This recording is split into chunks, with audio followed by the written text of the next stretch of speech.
What is up, everybody? Good evening. Welcome to Friday night. We have another episode of the Nerd 2 Movie Podcast. I am here with Giovanni and Alex. How you fellas doing? Doing well, doing good. You know, just doing testosterone, cocaine, eating some popcorn here and there. Gotta get the carbs. I thought you so were gonna say it's- another P word. I was like, whoa, man, never heard you say it like that. Whoa, that's and you still haven't. There's that. We are doing my a current double. project is to build a straw long enough to suck out of my own ass. It's been quite good. Okay, that, totally different direction I was thinking. All right. See, if you were gonna do anything, I'm gonna make the argument that it would be more fun to make the straw to blow into your own ass, so you can then fart out crazy amounts of built up air in your bum. This has got I've off to a recently weird been start. going through South Park, and I got to the episode where they kept putting shit in their ass. I think it was a Thanksgiving episode. Always topical with South Park. They never. There was me. we were sitting in the house here, and my kid was watching South Park, and my father, I told you about this probably, and my father just happened to sit down and watch it with us. And it's the episode where fucking Cartman has the Jennifer Lopez hand, and Ben Affleck goes on a date with her, and he starts masturbating him. He's like, "Come on, down, no!" And I'm just like, well, what makes it worse now is on Peacock or whatever streaming network it's on. It's all unedited Max. too. It's Max, yeah. I know. I was surprised about that. So, like, when we were kids, there was at least the saving grace was like if your dad came in the room and was like, "What the fuck are you watching?" You're like, "Oh, it's bleeped out. It's cable." But now Yeah. she's watching it on fucking Max, and it's just like, "Fuck this," and just like Grandpa Pa sitting in a chair, like, "What in the fuck?" Like, you let her watch this? I can kind of understand the reaction. I looked at my kid and I made this face like, what the fuck? And she's like, oops. Like, you can see her face go like, oops. Yeah. Why don't you know what? Put on a World War II. Can we get Bone Tomahawk queued up, please? He wants his Kurt Russell. You know that. But cannibalism, fine. Gran Torino or Bone Tomahawk. Yeah. Those are my dad's two favorite movies. Cannibalism and or blatant racism, fine. South Park children's, jerking himself off. I mean, that is a little weird. I'm not going to lie. I'm not exactly against his opinion if he just sat down like, "Oh, long day, huh?" And he's just kind of like, you know what I mean? Like, what the fuck? Like, looked at the TV like, is he jerking himself off in this? And he's like, "Yeah, it's South Park, Dad." I can just imagine my dad. Like, he didn't say, but it would be like, "Alejandro, what are you teaching your kids?" Like, he thinks you're raising some demon child who's just laughing at lewd things like a villain. Lightning strikes next to the house as she laughs. He's like freaking out. Got to drive home. He's all shook. Anyways, what have we been doing? What else have we been watching besides introducing your children to Chuck? Me? No. Just a lot of TV and nothing because I've been very busy this week helping my wife out with shit around the house and stuff that she had going on with work and home, private stuff. Giovanni, your turn. Do better. Since we did Tom Cruise movies, I've just been going through Tom Cruise movies. I'm sorry. I think that's fair. It started off skipping Vanilla Sky. I'm sorry. I always skip. I don't like that movie either. What is it with that movie? It's terrible. I don't know what it is. What's the other version of it? It's the same exact movie with almost the same actors, but it's just with Tom Cruise. Is it still Vanilla Sky? Is it? It's Vanilla Sky. Yeah, it's like two movies and it's like two. It's a stupid fucking movie. It's made with almost everybody the same except Tom Cruise. Well, no, he's in. I mean, I only know of Vanilla Sky. He's not in both of them though. No, there's two versions of that movie. Penelope Cruz is in both of them. Of Vanilla Sky? Is it called Vanilla Sky? Yeah, no, I don't know if it's called Vanilla Sky. I think that's what I'm asking. The original is called Vanilla Sky. Vanilla. The Vanilla. Get the Vanilla Sky. Vanilla Sky coming to a town near you. According to this, it's a 2001 American. Oh wait, Open Your Eyes. Okay. There it is. Open Your Eyes is the original. I guess it's it was Spanish, so I'm not far off with the Vanilla. And what's her name was in it too. Makes sense. I didn't go that deep into it, but we proved somewhat of a point, even though you couldn't remember the name of the goddamn thing you were referencing. But we've gotten it. I hate both of them now. I've never seen the other one. I hate it. Fuck you, Open Your Eyes. I want Vanilla Sky. Vanilla Sky. I will say, since I'm on that Tom Cruise movie thing, Jack Reacher, the show is way better. So watching the movies, I was just highly disappointed. So the show is great, but the movies aren't terrible. Like they're okay action movies. If they had somebody taller, maybe. Oh Well, no, the movies were good, but Reacher's size. Yeah. Like I'm used to the show Reacher, Well, and then I see Tom Cruise. I'm like, what? Well, that was a big thing when those movies came out because fans of the book, you know, in the books, apparently Reacher is described as this giant fucking redwood of a man. Mm-hmm. And when it came out and it's like all 5'5" of Tom Cruise, and it's like, but what? So like there was a lot of fan backlash to that of like, are you kidding me? I have not read the novels, but I do find it interesting that in the movie he's got like a charger that is his baby. But in the show so far, he really doesn't care for any material possessions, including a car. No, he's a nomad. He just walks. Yeah, I don't know if that's if it's in the book. Like, I mean, he's got like 24 fucking novels of the character or some shit. So I don't know. Maybe in one of the books or a series of them, like he gets the car and that's like his only possession and becomes his home. I don't know. But isn't John? You know that? Isn't John Krasinski also a Reacher character? Jack Reacher, not the same novels. He not the same Reacher. He from the Tom was it Tom Clancy or Tom Clancy novel? Yes, Tom Clancy. Yeah, it's Tom Clancy. Yeah. But I know Reacher season 3 is apparently supposed to be the most popular book in the Reacher series. I thought season 1 was stronger than season 2. Than 2? Oh yeah, absolutely. Yeah, I felt season 2 relied too much on that, like, hey, we're the Burn Notice crew type of show, you know? Yeah, it's like I liked when he was more on his own. Like, yeah, I liked the use of friends, but the whole dynamic changes when the entire season you don't have one main star, you have 4 or 3, you know what I mean? Yeah, I don't know, what have we been watching? We were trying to finish The Office. We pummeled through a lot of it, and then we're at a slow crawl to finish it. We've got Big Bang Theory lined up next for that. While also trying to watch Mad Men, we did watch these movies. This actually spawned because we watched Night and Day last week, and it is a Tom Cruise movie that I would highly recommend. It is a fun movie. I think that's third on my list. So I'm going to say this. I don't really think he's a great actor. Fair. Because his facial expressions. When you watch his movies, he's not. His facial expressions are kind of fucking weird. Yeah, I am a little confused as why he's like a top tier A-list actor, because I really don't think he's all that good. Like, compare him to a Leonardo DiCaprio. I just don't think there's any comparison. It's just positive affirmation shit. No, he doesn't convey emotion very well in any of his movies. For instance, the scene in War of the Worlds. Any of those scenes where he was crying, did any of them feel real to you? Like, that was a just weird this part where you see the tears in his eyes. That's the only part that looked real. Well, he's crying. Well, for one thing, let's talk about the fact that both of these movies has his patented liquid metal running scene in it, just like every one of it. Like, he's doing a romantic comedy and he's running to like deliver her to the hospital or some shit. I don't know. Yeah, it's just I'm tired of Tom Cruise running. Like, if I was a director and I was a publishing company with lots of money, I would hire him, and his entire role he would have is to sit down in one chair. or I would cast him as a handicap guy just so the fucking guy couldn't walk around. Like, isn't that born on the 4th of July? I think it's was it Mission Impossible 6 where they utilize his running the most? Oh, was it Away from the Desert Storm? Oh, right? Well, no. Oh, but then in Mission Impossible 3, the worst part about that was I remember watching a behind the scenes thing, and in that scene he's running alongside of like a river, but it's like I think it's in Asia somewhere, there's a town on each side of it, and I remember him being like, I've trained speed running, and like I'm hauling, and if I hit somebody, it's bad. And he just the whole like it gave me like Steven Seagal cringe vibes. How he describes things. Yeah, and that really hurts it a lot for me. Like, at least in the era of Van Damme, he'd be like, I do the back kick, I do the split. They look at my muscles. Like, he was take a break, I do some coke, and then I come back. Yeah, I do the little powder donut, and I come back.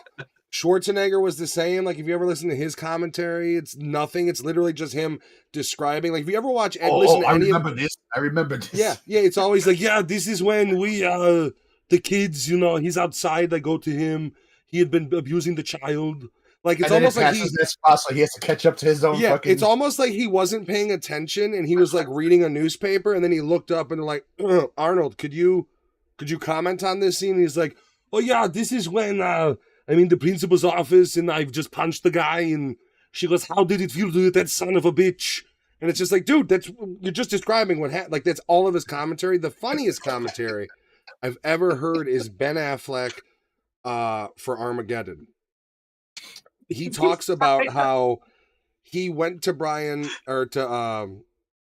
Michael Bay and was like, hey, this doesn't like, how does it make, like, he's like, how is it easier to train minors to be astronauts than it is to train educated, smart, intelligent astronauts to mine? And he's like, that makes no sense. And I guess Michael Bay was like, shut the fuck up. And then walked away. Like that, like, you know, that's the thing. I don't know, man. Tom Cruise gives me total Steven Seagal vibes when you like any behind the scenes. Because it's always like, yeah, that was really me hanging off the side of that helicopter or the side of that plane. And it's like at a certain point, I've never taken medicine before in my life. Oh, God. I've never taken one pill. Well, yeah, there was that interview where he's like, you know, I gotta say, no, I can't remember the last time I had a cold. And it's like, fuck you. I want to come and cough in your face. Like, even if I don't have a cold, I want to cough in your face and hope there's something that is in my lungs or something that just hasn't hurt me yet. And it gets you, you fuck. Like War of the World? It is. Like War of the World? He unlocked that level in Scientology. That's what it is. Basically, Scientology is Diablo, but instead of grinding, you just have to keep shelling out money. Yeah. Just like Diablo, actually. Never mind. It fits for both. Same thing. So we are reviewing movies today, believe it or not. I mean, if you haven't guessed, or you haven't read the Discord, or you haven't read the title, or you haven't looked at the thumbnail, we're doing a Tom Cruise double dip. Minority Report and War of the Worlds. We are going to review War of the Worlds first, and I'll get this kicked off. I really like this movie. I always have, though. This isn't like I just watched it and I love it. I've always liked this movie. I think it's a pretty neat sci-fi movie and a pretty awesome. It's not only sci-fi, but it's an alien movie, and this is one of those. When you think sci-fi, this is what I think of. It's done real well. Aliens are really well, and I believe this is a remake. Right? Yeah. Well, there's the original telecast, and then you had the original film version of it, which was 50s or 60s or something. This also has the voice of God in it, right? Morgan Freeman. This does. Yeah. Or Michael Scarn, depending on which lore you believe. That's true. It's an Office joke. Only 3 people get it. Anyway. Not us 3, just one of us. Yes, I would put this, you know, and if we weren't doing a Tom Cruise double dip, I think War of the Worlds would have gone well with, I just had the movie. There's another sci-fi movie that I think would have paired very well with, and I've just lost it. I dig it. I really like this movie. I always have. It is a weird blend. I think a better, and this is where, like, War of the Worlds is mainly where I think his acting hurts the role.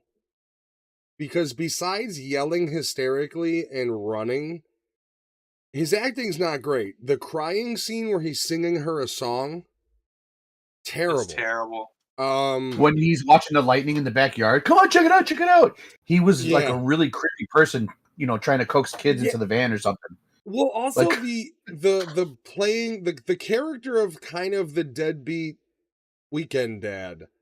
Yeah. He didn't convey it very well. Like, I didn't get the, like, when you first have, it's almost like the wife is right. He does not seem to love these children. And then, but that's the whole point of the movie, right? Because the sub-story is a disconnected father from his children through terrible circumstance reconnects and finds, you know, the bond once again, essentially. Fuck you, Steven Spielberg. Just let the earth die for a couple hours, please. Through peril, he finds, you know, his family. Yeah, again. but there were. I guess it works because the main character is kind of an asshole. It starts off as kind of an asshole. He's an asshole. That, okay, he does love his kids. He really does love his kids by the end. But there are key moments in the movie where he lets his son go back to his daughter. He's in the basement with the crazy guy, and he realizes. Can we talk about that scene? Of he lets Robbie go, and then as Robbie crawls, he's like stroking his ass and feet. Did anybody watch the hands? Because as Robbie's crawling away, he's copping a feel on the kid, And then eventually, like, kind of grabs his feet, and it's like, oh no. It's really weird, dude. Tom Cruise is fucking weird. As the told kid's you, try going to away, he's coax like him in the tying van. his shoes. Yeah, dude, because it starts with, like, his pockets on his backside. It's like, oh no, he's slipping away. And it's like, really? Like, really? The son's acting but ability his- wasn't that great either. Just saying. No. No, it wasn't. Just saying. But that scene, the scene where he has to kill the crazy man to save his daughter, like closer, like his emotional Robbins, level yeah. That's my favorite was scene. not where it needed to be. Like he Tim was Robbins, lacking so much. Tim Robbins does bring some of that prowess that, like, Tom, and I'll say it's an over the top and a bit goofy role. Uh-huh. But Tim Robbins brings some of that extra acting that you need from this movie. Because honestly, it's not great in any of the acting department. I think the wife maybe was, or the ex-wife, she did Mhm. okay. The other guy, Tim, didn't really do much. You know, the grandparents are just in the doorway, like, oh, they don't do Yeah. much. All of the expendable soldiers, like, and I will say Steven Spielberg, the master crafter of Saving Private Ryan, war scenes were good, but the use of the CGI, like the scenes where the army is battling the aliens and he's like on the radio, those look very Yeah. TV movie to me in some of them. It was just or me? like Mars Attacks in a way. No. I'm glad you bring that up. I love this movie. I love sci-fi. That's like my jam. But like the lighting in this movie, what the fuck was up with the lighting in this? Well, see, and I think that's what it was. It's uneven because, well, it's the lighting mixed. I think in the partially is because everything. Basically, this is his first, like, everything is a green screen movie, like massive sets, Yeah. but everything's Marvel before Marvel was doing Marvel. So Mhm. like, if you do have scenes that look incredible with that lighting, like the ferry. Oh, Yes, The ferry looked really good, but then you have scenes on the battlefield where they're waiting at the bottom of the hill right before the crest, and the And you're military's seeing all battling. you're seeing the flashing, and Yeah, it looked off. Yeah. And it, like, is it just me, or did Saving Private Ryan look better when you had the 5 soldiers walking against the bombardment in the background? Because that was all CG. So, like, no, yeah, it there's looked way definitely better. But weirdness. there's also a different grainy filter to that Private Ryan that there is to this. So that helps. Differently, I almost wonder if this movie, and I haven't looked it up, I wonder if it was shot on digital and not film, which would explain the different looking, like, it almost like, maybe one of the other things was, it's almost like he had a higher frame rate on some of the scenes, because when it, like, goes in from the pan view to shooting the aliens with the tanks and shit, and then zooms into the, like, guy on the phone with the machine gun going off next to him, it very much is almost like Starship Troopers 2. Like, that's the quality it looks like. It's weird. It's hard to yeah. describe. Yeah, no, I felt the lighting was off in quite a few of the scenes, and the CG for the alien, like when it was up close, it was a little funky, like those really close shots when the alien machine was too close. There were a couple zoom in spots that were like weird, and it sucks because there's a scene where you actually see the aliens, The They baby step out. aliens, yeah. Yeah, and they looked fine to me. Like for the time period, I was like, that's not too bad. Yeah, they You know really what I weren't. mean? But the design was different. They kind of were like a tripod design. They had that one big leg that moved them around. They were Yeah. like a cross between Independence Day Alien and something else. Right. Yeah. Yeah, but then you get like scenes like that where like, okay, the CG looks okay here, and then you get other points where like, damn, did they rush it? Like I don't understand. Yeah, It was and that's mostly on the bigger things too, like the bigger things and changes, like when they would change from different views. That's where it would get like wonky. Like the one transition that looked awful was when they're on the hillside and one of the tall ones hits the side of the hillside with its body, and there's a weird kind of transition and camera shake, and it just looked bad. And it might have been due to lighting, but I think the problem is he was doing real sets but relying heavily on the green screen, and that green screen needs to be evenly lit, so you're talking a lot of lights there. So you got to wonder, I mean, clearly it's been perfected. You know, I know he didn't do J.J. Abrams did Super 8, but Super that 8. was very Steven Spielberg inspired. And like, if we were to do this one with another movie, I think Super 8 would have been that movie. It would have been the superior movie, but yes, it would have been that movie. 100% agree. I do think Super 8 is Actually, a much just better watched movie. Super 8 2 weeks ago. I love that movie. But Super 8 is also, it is an alien invasion movie technically, but it's much more akin to King Kong Godzilla as opposed to Alien Invasion. Yeah, it's true. Beyond the CG, I like this movie quite a bit. I think the action's pretty cool. The story's not bad. The annoyance of the kids and his dynamic in the early parts of like he just watched people get vaporized and turned into dust, and it's on him. Can you like give the guy a fucking second? You know, and then her with her little safe space bullshit. Toss her out of the fucking car. She's not gonna make it. This is your safe space. Yeah. And that's the other thing is like he starts off as just like a straight up asshole. And you're kind of like, well, like I understand why his kids hate him. I don't fucking like this character. And then he gets to the point where he's at the house and he's basically just trying not to have a breakdown. Yeah. And he's like, we'll have some peanut butter sandwiches. And he's like, we don't have any food in this box, Robbie. You're in a kitchen of your home, of their home. She can go get her Fruity Flakes. Like, are you fucking kidding me? But he's having his, that was nonsensical. But the part where he's like, this is your safe space. Part of me is like, oh, this is cringe as fuck. But then the other part of me is like, well, at least he's trying. Like, at least the character's trying. Oh, yeah, the dad was mocking his brother. Or he was like trying to mock what his brother was doing. I don't think he was mocking him. I think he was just kind of like, hey, Sonny Jim, you know, it's that type of thing where he doesn't know his kids.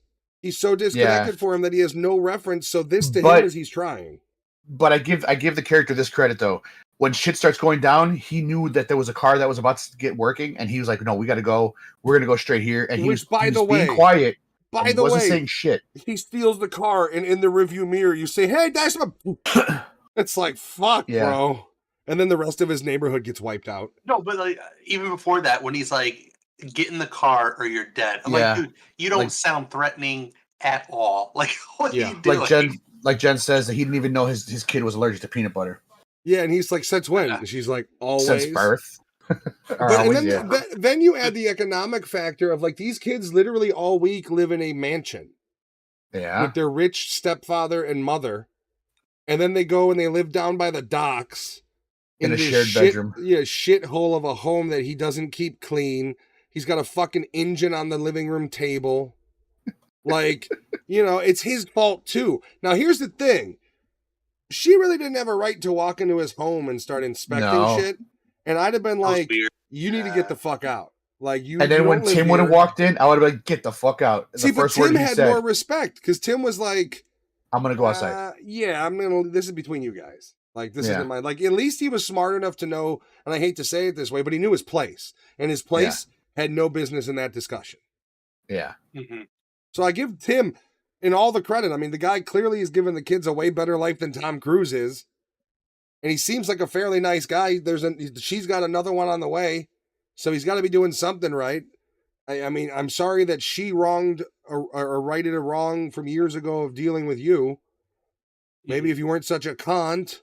I mean, the guy literally has his children over all weekend, but works night shifts and doesn't even on like Friday try to do a split shift or something when they come over. And it's a mechanic job, it seems like, because he's rebuilding fucking. Well, no, but it starts off with him moving the storage crates in the crane. Okay. Yeah, that's like so then he must also work at the garage or something. Well, the other thing is he's clearly like, you mean to tell me that guy isn't making a good buck?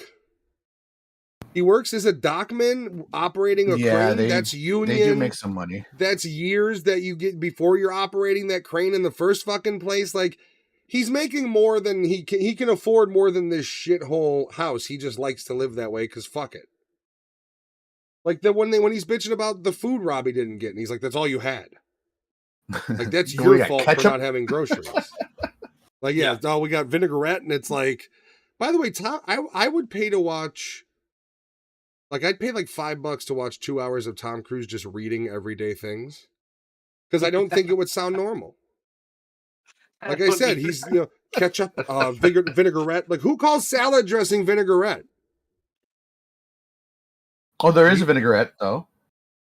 But that's But it's that's a but style of salad Yeah. dressing. yes, but the bottle was off of the shelf Jewel brand salad Okay. dressing. Like Yeah. if you look at the bottle, it was just your typical like plastic generic salad dressing bottle.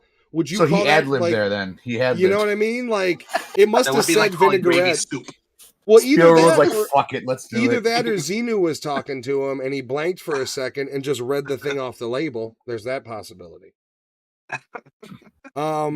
Yeah, I mean, here's the thing: is I like this movie. There is no spoilers. The story is very old. The original Orson Welles one, however, couple little differences. The machines in this one are kind of a combination of the two machines because there was a harvester and then there was kind of an attacker.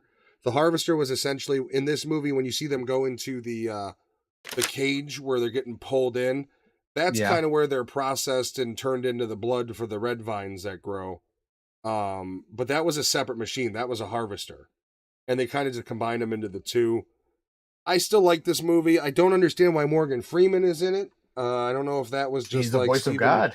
Steven Spielberg being like, I can get anybody I want. Ha! And he's just like, Morgan Freeman for no reason. You know what I mean? Like, it's possible. That's what I would do. Like, He was don't supposed to get be me like wrong. the radio. He's supposed to be the radio personality that started the story. I guess you know what I mean.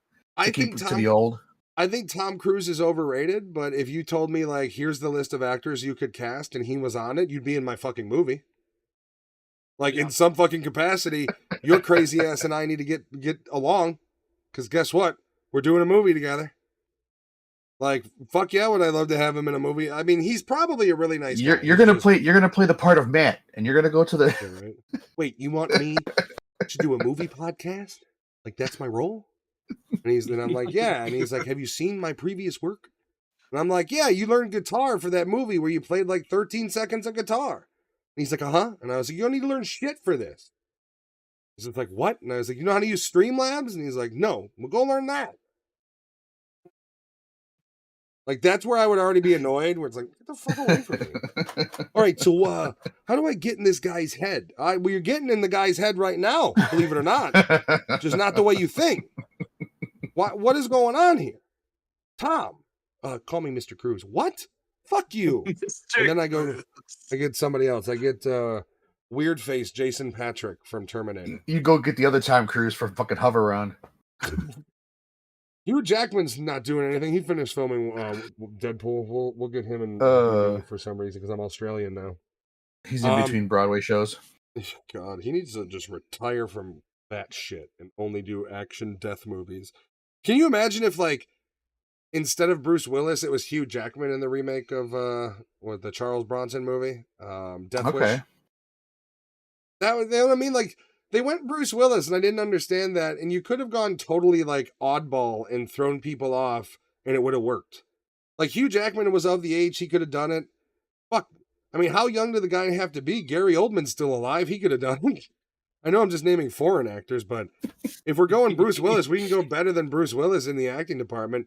2 movies we want to review and we will review soon. Falling Down, I want to do very soon, as well as a couple of the pairings that were talked about were Man on Fire, Heat, kind of keeping it in the crime, LA sort of lone gunman sort of mentality.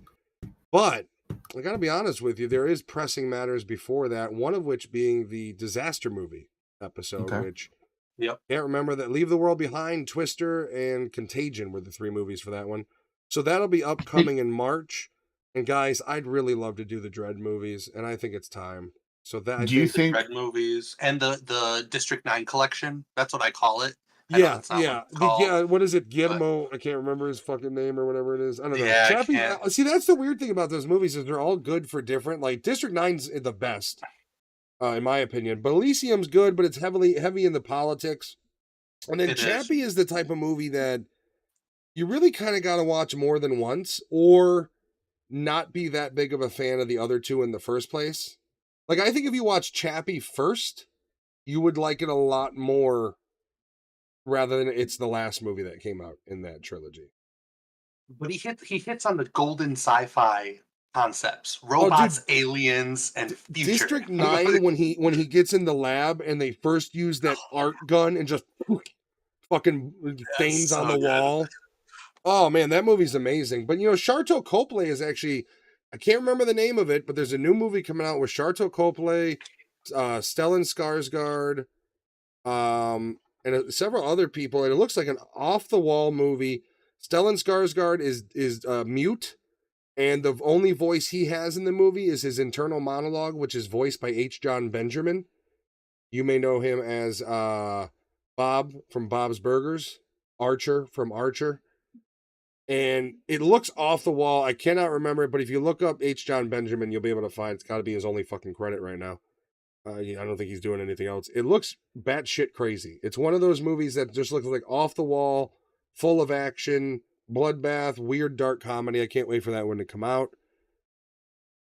So I'm ready to give this movie a score. What about you, fella? What? I'm ready. Here we go, babies.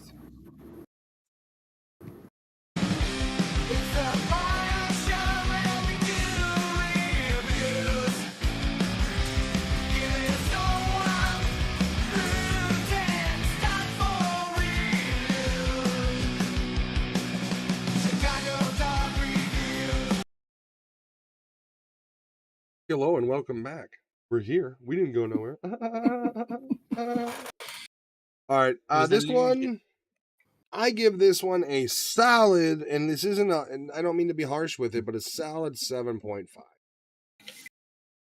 I think it's an awesome movie. I do love Spielberg's work. Some of the technical weirdness, and I think this is just because it was in the era of, it was really the beginning of the boom of this sort of technology and the CGI they were using. And I think, unfortunately, it falls victim to that, especially when you're looking at like a 4K transfer, which all they did was upscale the transfer. So it's highlighting the, lack of 4K texture, whereas in CGIs and everything built into it in the first place. So solid 7.5. I still really do enjoy this movie. I thought about a 7, but I don't know if that's necessarily.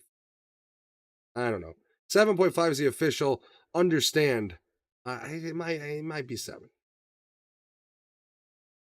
I'll go. It's a 7 for me. The part where he's like, oh yeah, there's lightning striking the ground. Let's go check it out. I was like, what? And then the fucking hole opened.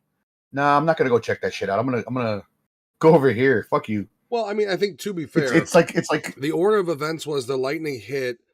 And then he went to the center of the town to go check out what's going on. And then because his boy told him, no, there's a hole in the ground. And then when they got there, yeah. Yeah. I mean, here's the question, I guess. If he doesn't go check it out and make it out alive, does he actually, is he just at home sitting there when they get wiped out? Yeah. I wonder. When the fucking end of the movie, he just didn't go anywhere. Bye, kids. They all get destroyed by the bridge that falls in their homes. Fucking Wizard of Oz. It knocks out the whole fucking highway. Takes out all like 5 of those. The whole neighborhood gets wiped out. But yeah, I give credit to his acting ability as far as like how he portrayed the father that cared, but he just didn't know he cared. Like, or he didn't know he wasn't caring. You know what I mean? Like he was a good father, but he didn't realize that he wasn't being a good father. So I give credit to how he portrayed that character. I will say part of his problem in the acting in this one specifically, not so much Minority Report, is the emotional part. Yeah, when he conveys the emotion, it's kind of like he just yells. Like the only other emotion you really see him give is when he's going, Rachel! And he does that like 5 times throughout this movie. There's like, Rachel! Yeah, it's like, or Ray! Like, that's really like, oh, he must love his kids because he's screaming at them. It's just kind of a weird dynamic. Also, if I was looking back behind and I saw somebody about to take my daughter away from me, and I got my son here that wants to go kill himself, and he's already almost an adult, I would be like, you know what, fuck you, dude. I'm gonna go get my other kid. I'm just saying, if I'm in the situation, being my size and everything, I've got enough horsepower to take him and whip him down that hill towards those people. Grab him by the hair and fucking just drag his ass. He's already holding him down. You take him and you lift him and you fucking whip him. Now, he may only go a few feet, but he's going to take a couple bumps and he's going to be a little tuckered out from those bumps. Like, also, I don't know. I feel like if they looked over and I was pointing at them like, I'm going to fucking kill you. Like, maybe they would, like, because he's very calm. He's like looking at Robbie like, my little baby boy. And then he's looking back at her like, oh, they're kidnapping her. like I'd have been going, "Don't you fucking! I'm gonna fucking kill! Don't you fucking! You're dead!" You know what I mean? Like it would have just like and then I would have probably beat those people to death. I know Somewhere in they would between have there. been, Who's fucking next? And yeah, The whole exactly. movie, leave the whole movie as is, but when it gets to that scene, just bring in Mel Gibson just for the duration of that scene. Right back to Tom Cruise. like that's the thing, is it like, and then here's the thing, when I went and picked her up, and like I get it, you meant well, but I can't guarantee that in that moment I'm not blind rage beating your husband to death and before I look up and realize what I've done. Sorry. Like this is, once again, this is right before he murders Tim Robbins in cold blood. Yeah. So it's not beyond reason that he would do that, right? So if the character can kill Tim Robbins in cold blood to defend his little girl, I 100% see myself already being in a blind rage and murdering those two people for touching her. Like, because I'm already pissed off Robbie's probably dead because he just went up the explodey hill. You know what I mean? Like, fuck it. What's two more murders? I've got to see for myself, Dad. I have to see for myself. Yeah. What do you need to see, you little fucking idiot? Like, he's one of the worst parts about this movie story-wise. Like, I think From the Alex beginning. is right. At a certain point, Tom Cruise should have just been like, fuck off, man. Like, fuck Dude, you. How about that? Fuck you. You ruined my life. Made no fucking sense. Dude, The anger that he had towards his dad from the beginning wasn't. That's not the part I'm talking about. But like all of a sudden, like he's patriotic. All of a sudden, like we gotta where fight, the fuck man. did that come from? Yeah. It's like you see those guys with rocket launchers and machine guns not doing shit to the alien. What do you think you're gonna fucking do? Throw bubble gum at him? Like you got a baseball in your pocket? You see their car exploded and it's rolling backwards with nobody in it. Yeah, but like here's the thing. I think that they use the F word. I don't remember what they used now, but I think the best part should have been when he told Robbie to go fuck himself. Like if you're art, like Agreed. honestly, if this is real life, I would have given it a 9.5 if you said that. Well, he's already kind of disconnected from his kids. Like in real life, Robbie would have said something. He'd have been like, "Go fuck yourself." And then if they would have gotten an argument, that would have escalated to like, "Your mom and I loved each other before you fucking came into the picture." You know what I mean? Like, yeah. Hey, asshole, oldest kid, we were good, and then you fucking popped up, and now I got you stealing my car. Do it again, I'll break your fucking thumbs.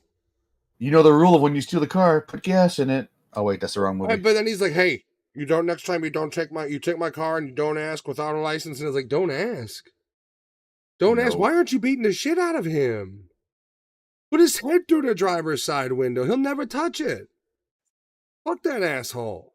Fuck Robbie. This movie should have been, I wanted Robbie to die when he came through that fucking doorway in Boston. I was just, man. Yeah. Let him be one of the kids in the original Wonka movie. You don't know what happened to him. He said they're okay. I don't know. That was Augustus Gloop. He fell in the fucking chocolate. He's dead.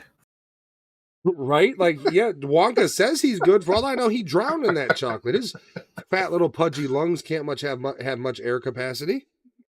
Mind you, that he couldn't swallow the chocolate that fast. Wonka millions of dollars because he says after they get Augusta out, we have to drain the whole. We have to drain the whole thing and refill it back up. You have to just in that scene, nobody understood that. Like you just cost that man millions of dollars. I'm just gonna say though, I would have drained it and turned it into chocolate bars and sold them to Dollar Tree. Hey, Dollar Tree, you got a whole discounted pallet of chocolate bars because Wonka loves you. Poor kids should be able to eat chocolate too. Put it under a different name, like like how they do. Yeah, Wankas. Oh, no, I can't wait to open up one of these Wankas. Wankos. Change the A and O. Face.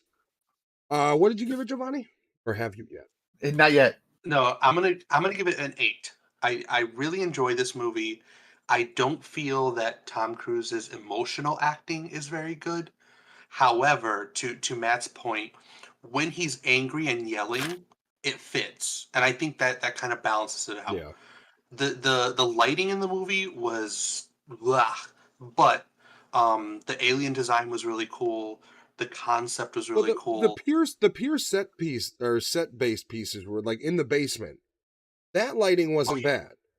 No, that's not. Yeah, yeah. Like when you're dealing with like especially indoors, because that was all sets. When you're dealing with anywhere that didn't have giant CG wrapped around the scene, the lighting wasn't bad, but I really do think a lot of it has to do with how they had to keep the screens lit. And I think it was a movie that was ahead of its time, if that Yeah. makes sense. Like maybe it filmed a little later when they got the better cameras. The Oh, better if he went back CG. to it, like Cameron does movies, you'd have a different looking movie. Jen gives it an 8 as well. Yeah, we did watch it together. We also watched Minority Report, and that's not Yeah, about but the it's FBI a statistics. great. It's one of those sci-fi movies where like, oh, you've never seen a sci-fi movie? What do you like? Robots, aliens, or Yeah. space? Aliens? Try this one. Like And it's that's what back, it and is. it's backed by the cliched story of a father doing anything he can to make sure his family's safe. It Yeah. is a really good mix. Like if you're trying to take the old school story of War of the Worlds and make it contemporary and mean something to people, it was a smart way to do it about making it about this fractured family that is trying to survive through what could be the end of the world. Mhm. Okay. Well, I've done the first dip, and I bit it, and I'm dipping right back in. Enjoy my germs. We're doing Minority Report. I will start this off again. I love this fucking movie. This movie is a weird mix. It is also, I didn't even think about this. Is this another Spielberg movie? Yes, it is.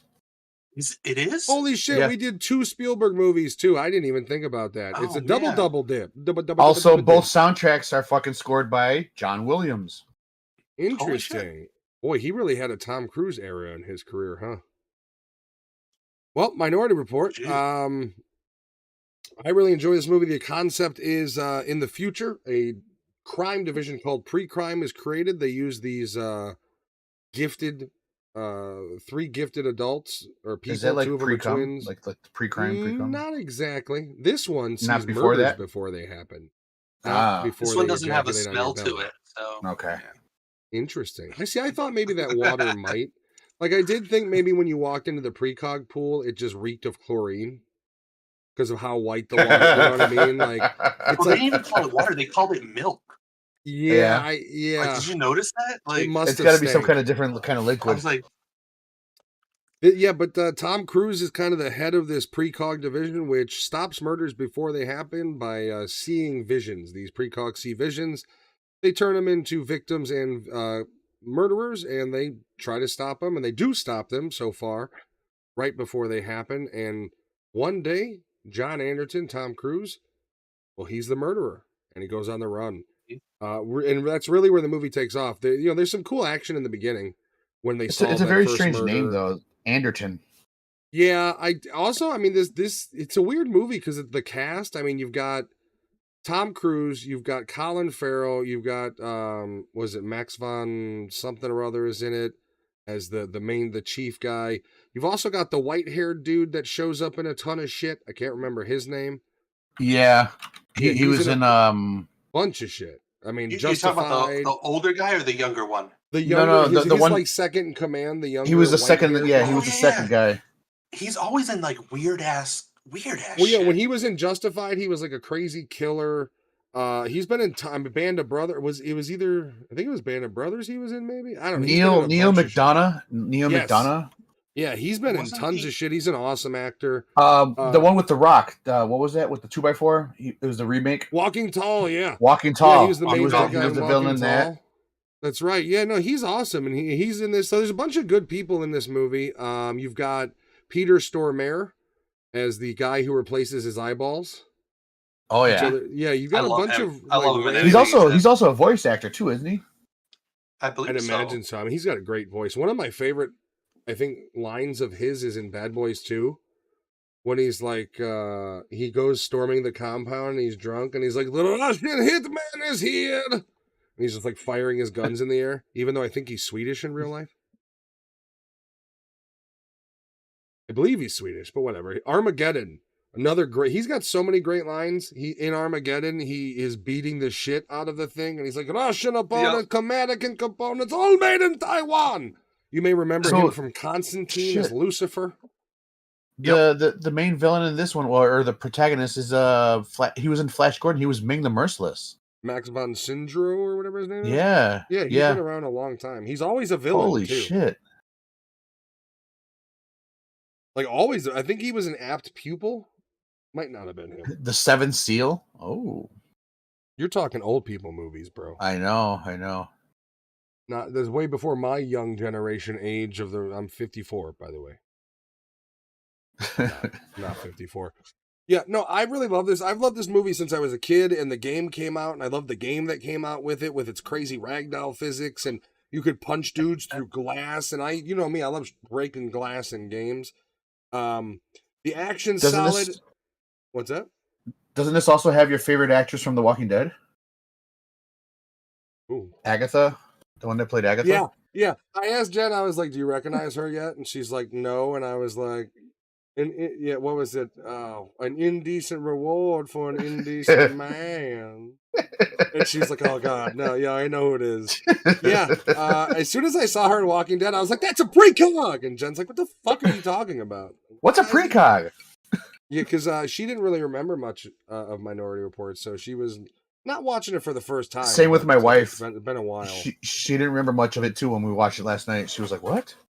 She's like, I didn't remember it being this good. I was like, okay. Yeah, Colin Farrell's great to hate. I do wish there was more scenes like when he's in the car production facility and he's just like spinning the shotgun, like the concussion blast gun. Like that's the only scene where you see that sort of badass shit, and it made me like, for one thing, it's definitely gives you like Riddick vibes, and it made me want more. I was like, dude, there should be more of the like. There was other action, but there should be more of these scenes.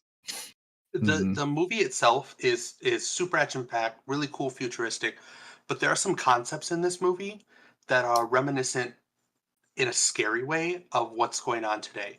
The monitoring of who you are. Yeah. In China, there's a like system or some shit like that. A like system, yeah, like a reward system based on how much you support the government. There's social cameras everywhere. Score? They know who you are. Social credit score. Yep. The creepy thing that they're trying to do now, and I know they've test piloted it, was the targeted ads when he was walking through the building and he was hearing all the ads. Hello, John Everton. To him, would you like a beer? That was only him. Well, so you can imagine all those people were hearing their own individual ads as they were walking. Hey, what do you think the Apple Vision will be? Dude, the Neuralink from Elon Musk, who, by the way, a patient has that installed. Like, what do you think's happening with your fucking phone every time you say something? Fucking Instagram or whatever. Fucking. Well, it is reminiscent of Demolition Man, even like Demolition Man. It was a chip in their hand, and it's everybody's eyes are red. You know, it's no matter what, you can't escape.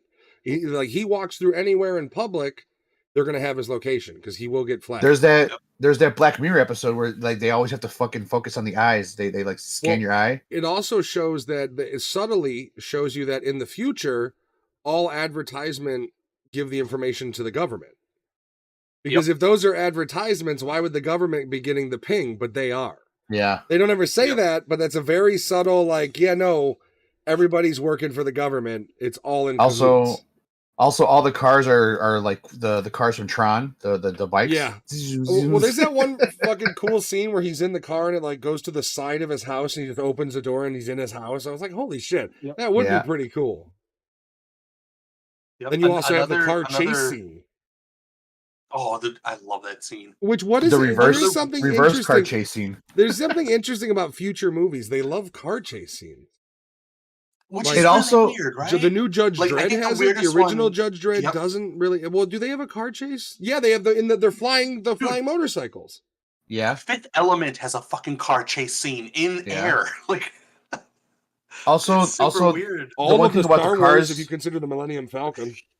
The cars from the future of this movie, they're backwards cars. It's a car that just backwards. It just I think it's designed to switch on whatever their track is, so it can go whatever way it wants. Like it's kind of unilateral. But the way they always use it is the opposite way. It looks like like it looks like they're driving. I thought the LA fucking highway was complicated already. Like it's going to be bad in the fucking. I know. Can you imagine? Can you imagine coming off a building just going straight down? And then going down and then going into a fucking expressway. That's the thing is, I don't want my car to be a roller coaster. Like I don't need that. You don't like. It's you don't sway it or nothing. It just holds you. Yeah, the interior keeps you straight. It's not a roller coaster. It's a Ferris wheel. Like same thing. Like it's still I'm fucking Yeah, sitting yeah, there you're looking right. over 150 But- feet to the But highway. a Ferris wheel, if you sway it enough, it moves. This wasn't fucking moving. They had it enough to where it was Ferris nice. wheels sometimes fail. I'm just saying. Not everything's going to be perfect in the future. Look at the drug rate. Look at him. He's a hophead. Which, by the way, Yeah, drug addiction would be so much cleaner if that's all it was. Which I do feel they kind of was just an inhalant. Yeah, which also it's Judge Dredd has that as well. I believe RoboCop Yeah. 2 was Nuke was an injection. Yeah, right? Nuke. It was in the back of the neck. Yeah, it was Nuke. like Nuke, yep. Yeah, like that is another weird thing about sci-fi movies is they all kind of envision like drugs. Like nobody's ever smoking a fucking joint. It's always like, hey, you want to do drugs? And it's always an emotion. Yeah. Yeah. It's to convey, like, amplify an emotion. Look at It's really weird. in Well, Dread that's when what they she's call in the synthetic. bathtub and she hits it and it's slow mo. We're reviewing that movie in like we're off next week. It might be the week after. If we're doing it, we maybe have to be. Oh, off we're that doing week both too, of them we'll though, see. right? We're doing Yeah. one Yeah, and- we- We'll be yeah. doing old and new. Oh, so they're both. Which I really think good. you I have love them to. both. Movies we haven't reviewed, and I personally think would be cool, would be the Raid movies. I don't think we've done those, have we? I think we should I do think some. Raid No, 1 we haven't. did. We did. Did we? We did one of them. Okay. Yeah. I think we did should Raid do 1. something in honor of summer coming up, like gang movies. So like Colors or some shit like that. Falling Down. Yeah. Also, the Grown Ups movies. Those are perfect summer movies. They're summer comedies, but they're the perfect summer movies. But I'm talking like Chicago summers, with all the gangs and shit. Oh, yeah, it's gonna be a loud summer. I mean, here's the thing: I don't know, don't if talk we do about two those serious things. movies. We have to do Don't Be a Menace. Yeah, that's one too. See, I would love to was do. Don't be a thinking, menace. Don't with be a Jimmy menace. Juice Smith. I was thinking, Don't Be a Menace, and I'm gonna get you sucker. I'm gonna get you, sucker. Yeah, Okay. that'd be Oh, that's a pairing. good one. That's a good one. Of course, the two ultimate pairing that I don't even know where to get a copy of the one because I don't know if they make it digital would be Blank Man and Meteor Man. Oh fuck! I Oh, love those are both of them. great. Yeah, But I honestly don't know if you When they can start get throwing the Meteor books Man. at him and he fucking grabs and it's fucking catwalk, like you're not catwalk, but the See, that's the thing is, I would imagine Blank Man is probably on Tubi or some shit. That's not a rare movie. huh. Meteor I don't Man, think Meteor Man is I don't digital. think I think it might have gotten a reissue Blu-ray, but that's about it. Like, I don't think they've given that movie any fucking love. Shit. It sucks. Back to the movie we're here to talk about. Here's the thing, and this is a little weird because if you like Spielberg, if you like Tom Cruise, if you like sci-fi, a lot of the reasons War of the World hits right, this movie hits right as well. However, you take all the futuristic sci-fi shit and you also add in a crime noir thriller because there are a lot of scenes that are very noir where Colin Farrell's investigating, Tom Cruise is investigating. The whole scene where he meets Leo Crow, I love that scene. Yeah. Because you've got her in the corner screaming. He's about to shoot him, and it all boils. And that whole scene is very one of the more believable scenes once again of him because he's screaming and yelling at the guy and beating the shit out of him. Yeah. So I understand. That one But was that emotion he conveyed. I wish that was in War of the Worlds. But once again, it's uneven because then you've got the fucking scene where he's watching Sean, the recording, and that's such a You're cringy right. scene. Yeah. Also, the last part where she tells him run when she screams that she's telling him the story of Sean when she's telling him the story of Sean and he starts crying. Yeah. The crying scene that he's doing, it looks fucking shitty. It looks He's not a good crier. yeah, it looks like he's a crackhead trying to fucking act like he's guilty of something, but he's trying to be nice. This is him crying. This is every scene he cries in.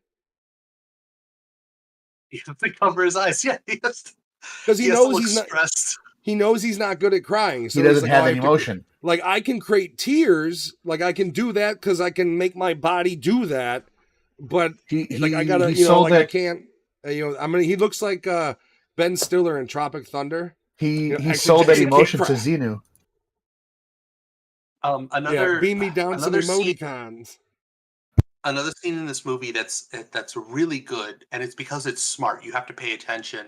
Is when the FBI agent gets there, and he wants to go into the chamber, and they're talking to, the Minority Report officers, and he's comparing them to clergymen working for a church. I'm like, that whole conversation is really well done in this movie. Also, it really gives Tom Cruise's ego a punch to the gut and kind of foreshadows what's coming when he's like, oh no, there's no question, you don't have the authority. And he's like, the warrant in my pocket does. And it's like, that just shuts him down completely. And he still tries to be a badass. I did find the precog technician to be such an incel and fucking just creep. so fucking weird, dude. Creep. Dude, He when was got her 100% back, I was creep. like, what? the fuck? I'm back. And he I'm fucking back. kissed It's her. okay. He kissed her. Yeah. The fucking like what? So fucking Dude. weird, dude. Does he kiss the twins like that? No. No, he kisses them on the mouth, like Frenches them. He's into them. I don't know. Maybe it's just a thing. The milk turns Oh him on. god. What a So fucking. Don't touch me! know Don't we've touch me! been- Don't touch me! You can't touch me. Shut I know the we've been fuck up. talking about how good the movie is, and it is a very good movie. Again, though, what the fuck is up with the bloom effects lighting in this movie? Yes, I was Yeah. gonna say that the lighting. I don't get it. It's there to show something because they don't really happen all that much when he's like jogging to go get his drugs. No. You do have the bloom where he gets his eyes changed, but it's much more I'm in a drug induced stupor. That's why you have it. Well, that's the But only it- time it made sense, Yeah. because they were trying Yeah. to convey like this is what he's going through, and you can see it. And I'm like, oh, Yeah, this, he's all, this he's is all good. fucked up. Is it me or does the entire movie have like this blue gray It does. filter to it through the whole thing? Yeah, it does. Pretty much. Yeah, you might as well call that the Steven Spielberg future filter because it's on both of these Yeah. fucking movies. It is. Yeah, that's why I bring it up. Like, it's Which, really you know, weird. I think a lot of the problems with this movie that aren't Tom Cruise's weird acting sometimes are Spielberg's. Their creative decisions in the directing. I think things like the bloom, and you did see a form of that with J.J. Abrams taking up the strobing effect. How he does his lighting. Kind of a signature in certain movies. Like in some of his movies, you see it, and some you don't. I think his movies where he started to get more technology, you saw it a lot, and then he tired of it and he stopped using it so much. Although what is the last movie Spielberg has directed at this point? Is it one of the Star Wars ones or no? No, why would he direct Star Wars? I'm sorry, not Star Wars. Confusing him with Lucas at the moment. I honestly can't remember the last movie he's I don't done. think I mean, he's got Jaws, Schindler's List, E.T., Jurassic Park, Tomb Raider, Indiana Jones. Like the Fablemans. I have no idea what the fuck that is. Yeah, it's 2022.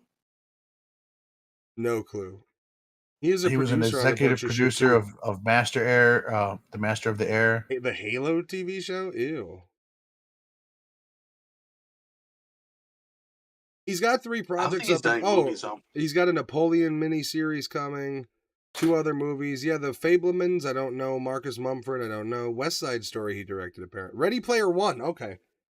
And I will say, you see a lot of those signatures in that movie, but much better done, much more toned down. Because Ready Player One, I love that movie, and we'll take a little bit of time off of Spielberg, but we should review that movie. We should review that movie. Phenomenal. And stick with me. Ready Player One and Wreck-It Ralph. Oh, I could do Wreck-It Ralph. That's a great movie. Like, Okay. I think that would be a fun pairing. It makes sense. They're both kind of like a cameos of sorts of a bunch of different characters. The only thing about Ready Player One, the movie, that makes me sad is they couldn't get the license to all the stuff that was in the book. Yeah. I That's see. the I only never read the problem. book. I mean, I was surprised they got the license to as much as they did. To be honest with you, I mean, they had a Me lot too. of shit I in agree. there. Yeah. It was agree. pretty loaded. I did with- enjoy the book. Another movie that could also go with either one of those movies is, I don't know if you've ever seen it, Pixels with Adam Sandler. Okay. That's a comedy, right? Yeah, dude, I love Is that that a movie. comedy? Yeah.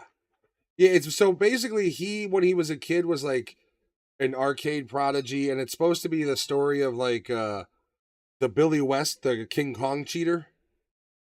But and the guy who plays the guy emblem, like kind of based off of him, is Peter Dinklage. And so Nice. in the future, he's kind of a nobody, but his best friend is the president. And aliens invade because they sent in the 80s, they send up a VHS tape to space, like, hey, here's American culture, and the aliens think it's a threat, And so they emulate all of their fighters and everything off of 1980s, like Galaga and all that shit. And so then it comes down to the only ones that could fight the 1980s video games are these fucking nerds. So it's The like nerd- Sandler and the president, who's his old buddy from when they were kids, and then they recruit Dinklage back, who's in jail, and like they get the other guy, I can't remember the actor's name, but he's like a conspiracy guy, and he's nuts. And there's a scene where like he's screaming in the face of Marines. It's a goofy fucking movie, but it's legitimately funny. The CG's well done. There's action in it because they're literally it's technically an alien invasion movie. Yeah, I'm down God, for that. That Jen and sounds I great. really So do. it's kind of It's like a good Galaxy one. Quest. It's kind of like Galaxy Quest where they create the ship off Yeah, the TV show. Yeah, think Galaxy Quest sort of like vibe with grown-up sort of humor. Okay. The best way it's not one of those shitty Adam Sandler projects that like I hated the Ridiculous Six or whatever the fuck it was called. I thought that movie was garbage. That Netflix movie that Never was seen supposed to be that. the spoof off of Hateful Eight. Uh, It was terrible. which Galaxy Quest is another good one to Is do the someday. Galaxy Quest. Is What will we do amazing. Galaxy Quest with? See, I would say Dogma, but you can't get Dogma. No. Well, you can I watch was it on thinking YouTube. Dogma as well. I mean, we could watch. It is on YouTube. The whole movie's on YouTube. Galaxy Okay. Quest and Dogma? Because of the Alan Rickman connection. Okay. Yeah. Other than I don't know what else would you do, Galaxy? What would you put? Because I mean, in my head, it's got to be Dogma and Constantine. Whoa. Mm. Oh, I thought you were gonna go Constantine Galaxy Quest. I was like, well, they're at least both sci-fi. Although I feel like Constantine, if you had to pair it, would be best with like a movie like The Crow or something with a supernatural Stigmata? element. Stigmata? Yeah, yes, and see, End of Days would be a better pairing, but we already did End of But Days like With Stigmata or with Constantine? with Constantine. Okay. Stigmata. See, the problem with Stigmata is it's a slow ass movie. Yeah. and Stigmata's not. Is but it it's- really like a superhero protagonist or like a hero No, it's redemption more in of a- Stigmata? No, right? No, it's much more of like a horror movie. Yeah, it's much more of like That's what I thought. a old school. I mean, it's not a bad movie, but yeah, that's the other thing is like, there's not a whole lot of like hero protagonist movies where you're involving like the heaven and hell, unless you want to talk. true, there's What's not. the one with Christopher Walken? Oh, Oh, you know what actually might work with Constantine is Spawn, okay. Oh yeah, yeah. because there isn't a sequel to Spawn, so we'd have to pair that with something. I think Constantine and Spawn wouldn't be That's bad. perfect. Both comic book characters, both anti-heroes. I think that works. Mhm. We'll pencil that in too. That's a good pairing. All right. You guys ready for the scores of this one? Here's the thing, guys. Watch these movies that we're given. By the way- what's that? Prophecy is the Christopher Walken Yes. movie. That's Oh, another one. Or yeah. then there was that other one. It's kind of in the same league. Demon Knight wouldn't be a bad pairing. There's also one about witches. Or Warlock, the movie Warlock. Warlock, and then you have, if you go a Okay. little bit later, what was that one movie about the girl who was pregnant and everybody's held up in like a restaurant and they had the creepy clown dude that was played by Doug Jones? Let me look it up real quick. I believe it was sounds No, familiar. that one. I think Dennis Quaid was in it. It was made in the mid 2000s. Let me find it. Shit. It's not a bad movie. It was just one of those like out of the blue. Constantine and the you know, Phantom. Ben then we'd Affleck, have- the Phantom, or the Phantom with no, you know he's talking Billy Zane. You know what I'm talking about. Billy He's Zane. not talking Ben You got the Affleck. rings. Nobody gives a shit about Affleck. Ben Affleck's the bomb and Phantom. Isn't that Phantoms? Yeah, but it was in Jay and Silent Bob when he runs out. He goes, Ben Affleck was the bomb and Phantom. Fuck, There's dude, just I'm one of trying to those like get lines. to Dennis Quaid's career on IMDb. Sorry. They're making it so fucking hard. Like I don't even know what's going on here. Okay, there's a text only version. Let's see if I can actually find this fucking movie. It's got to be like, I want to say 2010-ish. Still trying to think. He has done a lot of garbage. Legion. Oh, Legion. Legion. Yeah. That's also with the guy who plays the robot in fucking Avengers, isn't it? What's his name? Yeah. Yes, I can't remember Okay. his name. Vision, But the yes, one who it is plays him. Vision. Yes. Vision. Yeah, the guy who plays Or- Vision. I can't remember his name. Okay. God Yeah, damn the it. guy who plays Vision is the main protagonist in it, and the antagonist is I don't remember, but one of the main guys he fights is the guy who fuck I never have you seen the Butterfly Effect? Yes. The guy who plays his cellmate, the Mexican dude, Oh shit. or who acts as a Mexican dude. He's not. He's been in a bunch of shit. I'm just trying to think of what is the most mainstream thing I've seen him in.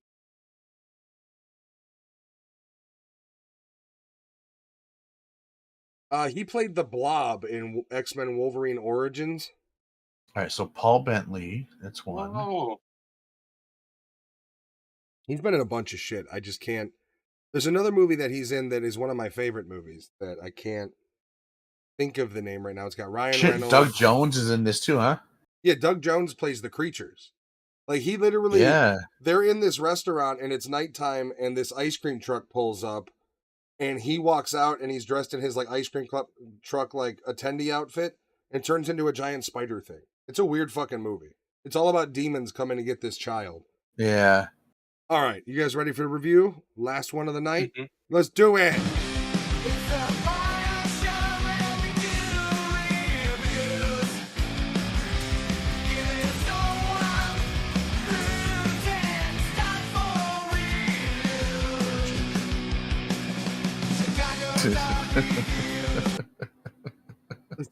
I'm tired of looking at that video. I gotta change that one up.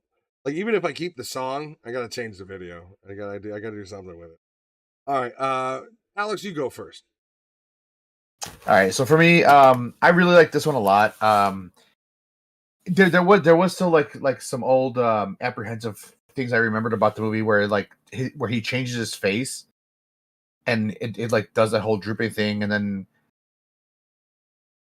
but the blue gray filter was kind of aggravating. But I still like the acting in it, and the guys that I started seeing it, the one that plays the guy that gets fucking mopped up the whole way with the fight scene with him in the alley. Jetpack? Yeah, that guy. I did, like when you start seeing like all these actors, it's like it started to bring back some like nostalgia. So I'm gonna give this about a 7 for me. But I really did like this movie a lot. It's just it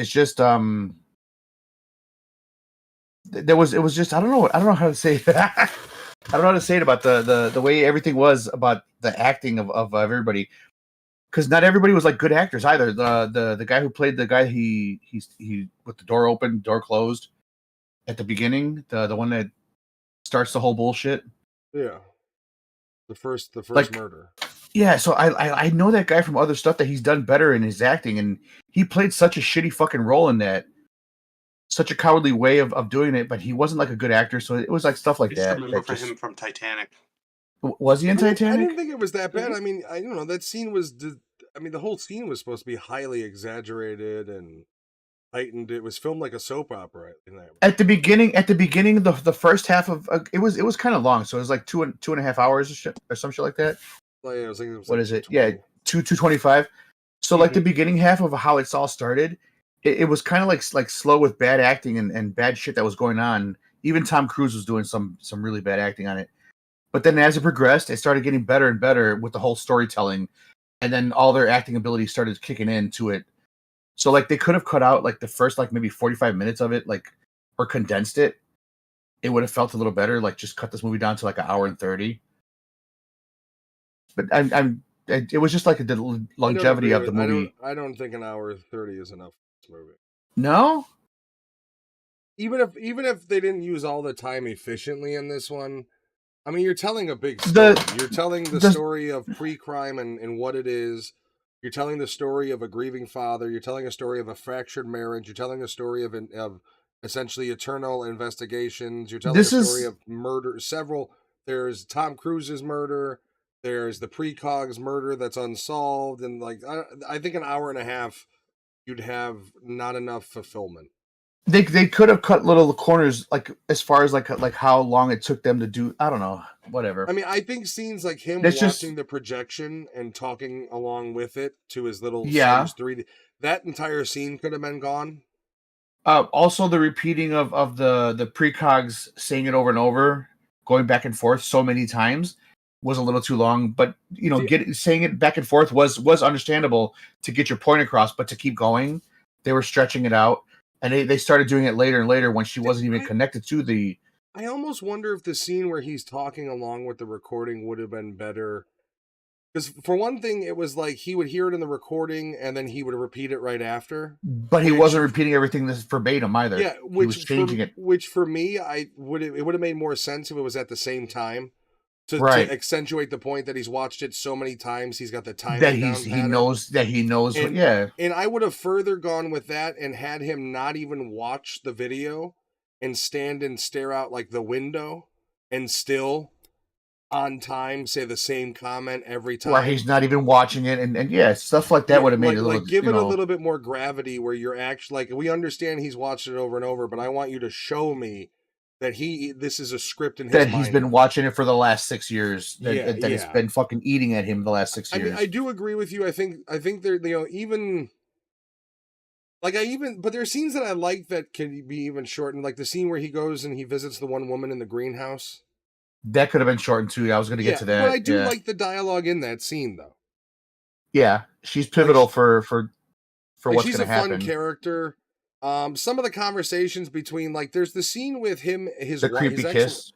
His ex-wife in Max von Syndrome, where he says, you know, about this woman drowning, and she's like, I never said she drowned. Yeah. What was the point of that scene? Because it's like threatening, but like then it never escalates to anything. Because right after that is the end of the movie. So I guess my whole question was like, we already know he's a bad guy. Like, he literally killed a woman to start this program. You don't need to, like, that extra 5 minutes wasn't needed. So I think they could have kept it where the look on her face, she hurriedly says bye.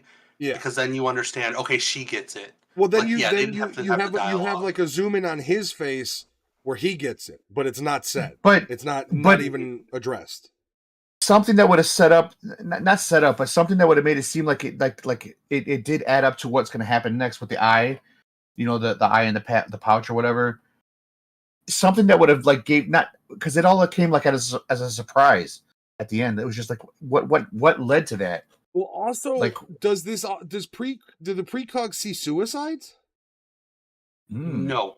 Because why not, though? Because suicides are crimes of pure emotion and passion, theoretically, right? But it was.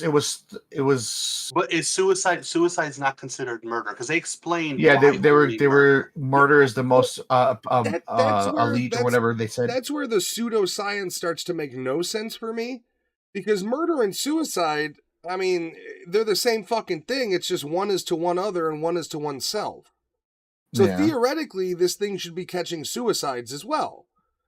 Because suicides both come in premeditated and times of passion and where people break down and do it. So, like, I found it interesting that was never addressed. And I think it should have been. Because it's all, I mean, we're really kind of splitting hairs when we're like, oh no, these freaks of nature can see people killing each other but not killing themselves. You know what I mean? Like, that's where I'm kind of like, that's a little phony.